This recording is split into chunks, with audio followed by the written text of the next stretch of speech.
sentiram na pele o regime nazista.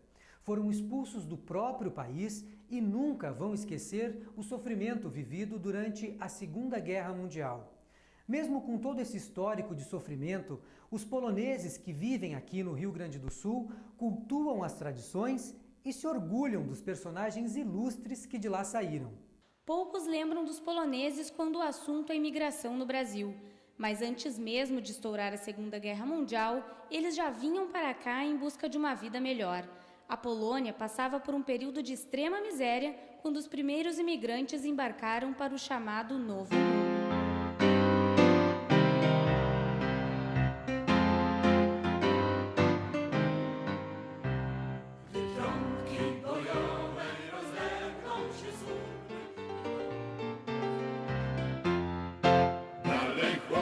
A 170 quilômetros de Porto Alegre fica Dom Feliciano, uma cidade onde quase 90% da população é descendente de poloneses.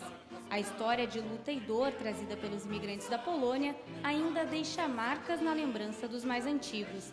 Mas, ao contrário de outros tempos, eles não sentem mais medo nem vergonha de dizerem de onde vieram. A Polônia era vista como algo muito pobre. Então a juventude tinha vergonha de dizer que era descendente. Hoje a Polônia é vista como terra do Papa João Paulo II, terra de Nicolau Copérnico, Frederico Chopin. Então você veja, começou a se dar uma outra referência à Polônia. Então é natural que a baixa autoestima tem dado lugar a uma autoestima onde a gente vê de um outro ângulo. O Brasil era a terra prometida para os imigrantes.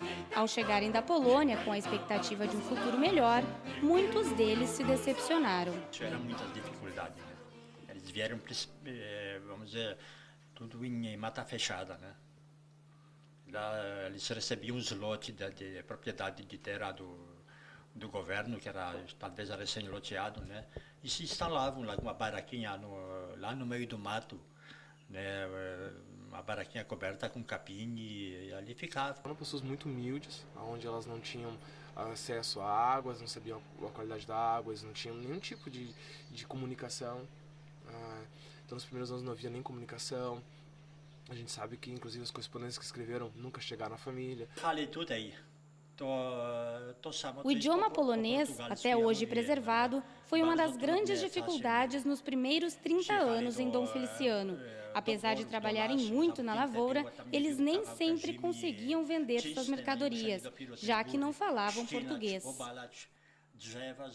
Então foram os próprios poloneses que em cada comunidade construíram uma pequena escola entre as famílias, ajudaram, montaram uma escola na casa de uma pessoa que tinha talvez um pouco de conhecimento, e aquelas famílias todas iam juntando algum valor mensalmente, contribuindo para que pudessem os filhos serem educados no idioma polonês. A Cruz do Imigrante, localizada no ponto mais alto de Dom Feliciano, marca a chegada dos primeiros colonizadores poloneses em 1891. Lá de cima é possível ver toda a cidade, que foi emancipada de Encruzilhada do Sul há 48 anos. A tão esperada independência fez história no município. A morte do professor de música Carlos Muchinski foi uma delas. Quando foi anunciada a emancipação de Dom Feliciano, durante esta missa, né, estava sendo celebrado isso, de tanta alegria, ele faleceu, né, na frente de todos, na igreja, teve um mal súbito, né, em cima do órgão. Então ele morreu tocando, né, fazendo uma coisa que ele gostava, que era relacionado à música, dentro de uma igreja, né, no órgão, que era o seu instrumento de trabalho. Antes da emancipação, a colônia de São Feliciano, primeiro nome daquela região, foi palco de dificuldades. Foi vencendo obstáculos que os imigrantes poloneses construíram Dom Feliciano, onde os descendentes ainda mantêm muitas tradições e guardam com carinho as histórias contadas pelos pais e avós vindos da Polônia. Esta é a casa de Marta, filha de Wacław Lapinski, imigrante polonês que chegou em Dom Feliciano em 1926. Após 40 anos sem comunicação com os parentes, ela reencontrou a família pela internet.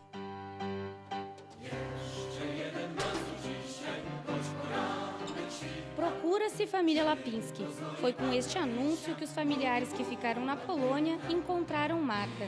Depois de anos sem notícias, eles puderam conhecer mais a história da própria família. Que em 62 foi a última carta e perdeu, e nós achávamos que já não tinha mais ninguém lá, e agora nós se achamos pela internet. Marta ainda guarda o passaporte e a carta de vigilância sanitária do navio, que atestava que Lapinski não tinha nenhuma doença.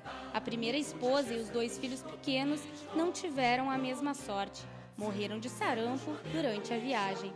Tinha morrido muita gente de sarampo e de tifo, aquela doença que dava muito. Então aí levavam os mortos junto com os vivos, assim, e até a Ilha das Flores chegaram no Rio de Janeiro para poder enterrar eles. Ela conta que o que mais marcou a chegada de seu pai ao Brasil foi a perda de sua gaita, seu instrumento de trabalho. Então ele perdeu aquela gaita e depois o tio trocaram as bagagens dele, depois o tio dele voltou de novo para lá para destrocar as bagagens e conseguiu a gaita de volta. O que foi que ele pensou, o que ele sentiu, o que ele resolveu fazer? Ele se sentiu muito triste, decepcionado, né? Que já perdeu a família, depois perdeu a gaita. Diz ele, meu Deus, onde é que eu me meti? O sonho de Lapinski era o mesmo que o de muitos imigrantes, voltar para a pátria que deixou para trás. O dia que ele morrer, nós vamos enterrar ele aqui, mas a alma dele vai para a Polônia. Isso ele sempre contava para nós. Para preencher o vazio da saudade, eles reinventaram um pedaço da Polônia nas terras que ganharam no sul do Brasil.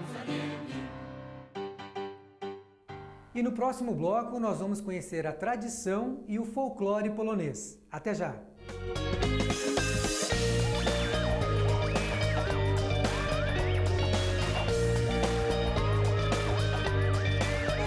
Preservar a cultura, incorporando hábitos gaúchos, são costumes e já fazem parte do dia a dia dos poloneses de Dom Feliciano.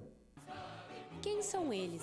Em uma terra marcada pelo orgulho de ser gaúcho, a maior parte dos domfelicianenses sente alegria em dizer que, antes de tudo, são poloneses.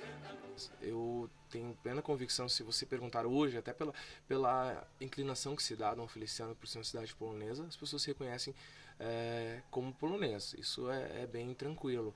Não que elas gostem menos ou mais de ser gaúcho, só que são duas coisas distintas.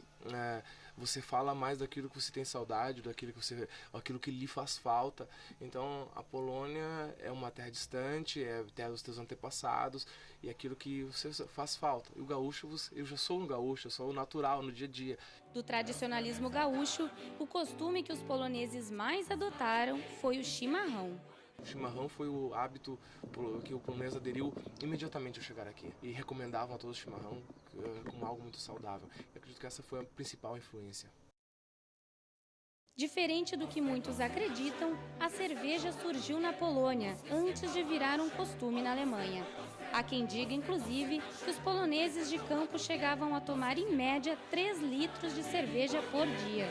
A vodka foi criada pelos poloneses e não pelos russos. Mas a bebida típica que Dom Feliciano ainda conserva é a mentufka. É um licor de menta e ela é feita com cachaça, menta, né, que é a hortelã, e açúcar. Como é que é o sabor adocicado? É adocicado, é bem doce. Segundo ela, é uma bebida adocicada. Vamos ver, vamos provar. Como é que a gente brinda em polonês? Na zdrowie.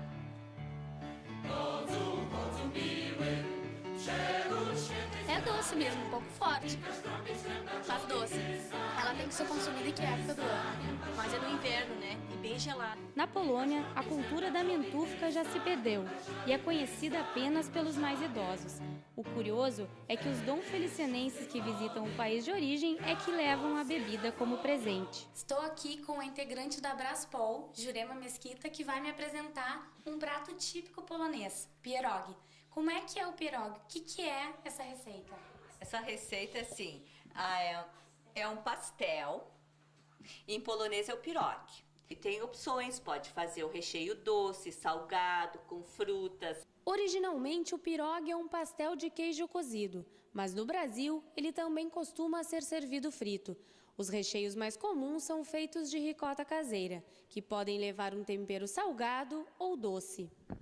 Chegou a hora, então, de eu provar o pierogi. Esse aqui, então, é? Esse é o doce cozido. Então, eu vou começar pelo doce. Vamos ver se é essa maravilha, então, que vocês estão me dizendo. Como é que a gente faz? O que é esse molho? O molho é nata batida, para que ela fique bem cremosa, com açúcar e a canela moída. Daí é um molho que a gente coloca por cima. O certo mesmo é servido bem, o pirogue bem quentinho. Que ele fica certo. Jak tam smakujesz? Ela perguntou se você está gostando do pirogue, o que achou? Se é realmente bom? É realmente muito bom.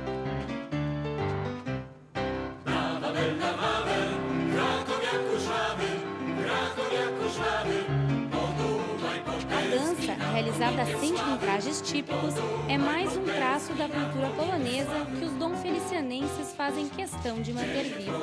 As características dos passos variam de acordo com a região da Polônia de onde vieram.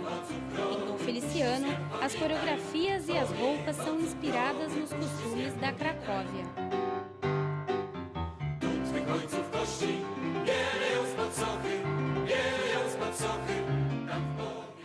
Você vai ver a seguir um povo que sofreu os horrores da guerra, mas nunca perdeu a fé. Nós já voltamos.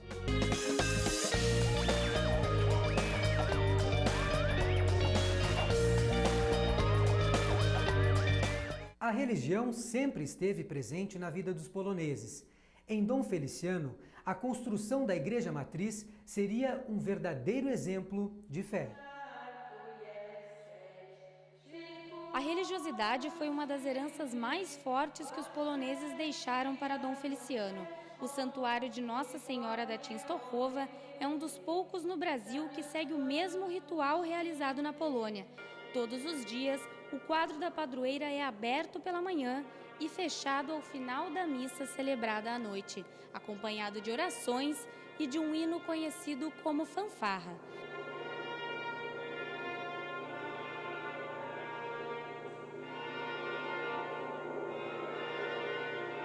A missa em polonês, realizada no primeiro sábado de cada mês, é uma forma de os mais velhos relembrarem as raízes e cultivarem a fé. Eles acreditam, eles rezam, eles vivem esta fé. E falando também, quando Nossa Senhora veio aqui com primeiros imigrantes, sempre acompanhou o povo polonês desde praticamente a Idade Média. Então, na Polônia também quase todas as casas tem este quadro da Nossa Senhora da Częstochowa. A própria história da Igreja da Matriz pode ser considerada um milagre. A Via Sacra foi esculpida pelo polonês Aristarch Kaskurewicz, conhecido como o artista dos deuses. Ele não possuía as mãos e nem a visão do olho esquerdo, vestígios dolorosos deixados pela guerra. Muitas tradições cristãs cultuadas no Brasil têm origem na Polônia. O Natal só passou a ser comemorado no dia 25 de dezembro, depois da chegada dos poloneses.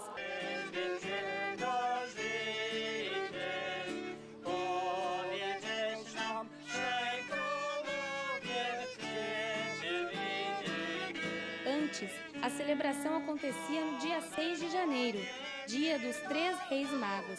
Em Dom Feliciano, o espírito do Natal é embalado pelas canções do Terno de Reis, que visitam as casas antes da véspera.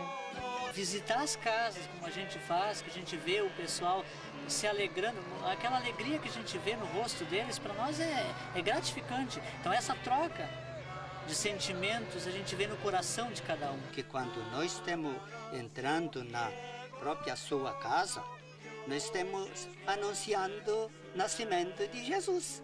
A Páscoa também é significativa em Dom Feliciano. O momento que simboliza a ressurreição de Cristo vem acompanhado de uma cultura milenar, o pisanque. A cultura do pisanque é a arte milenar da pintura em ovos, né? É uma tradição muito antiga que os poloneses aqui em Dom Feliciano ainda estão preservando. Essa tradição ela tem uma importância muito grande em relação a presentear alguém na Páscoa, porque você não está apenas dando um ovo colorido para alguém, mas sim ele tem símbolos e cada desenho representa alguma coisa. As flores representam felicidade, traços, né, redondos, eternidade, luz, enfim. São vários símbolos que você está ofertando para alguém. Embora os poloneses sejam um povo profundamente católico, os dom-felicianenses aceitaram de braços abertos Francisco Valdomiro Lorenz, um médium espírita. Conforme Luciana, Lorenz falava mais de 100 idiomas e entre as várias obras de caridade que fez em Dom Feliciano está a criação do primeiro dicionário polonês-português, que escreveu ao chegar na cidade. Foi com a ajuda de pessoas como Lorenz que os imigrantes conseguiram superar o sofrimento de uma vida dura e caminhar em direção a uma vida melhor. Assim, tinha um carinho muito especial por ele, por essa ajuda que ele prestava, e ele nunca cobrou nada. Né? Ele tinha esse diferencial, como dizem, ele nasceu pobre, morreu pobre, porque ele nunca cobrou. Se queriam ajudar, o ajudavam, né? Senão ele não pedia nada em troca.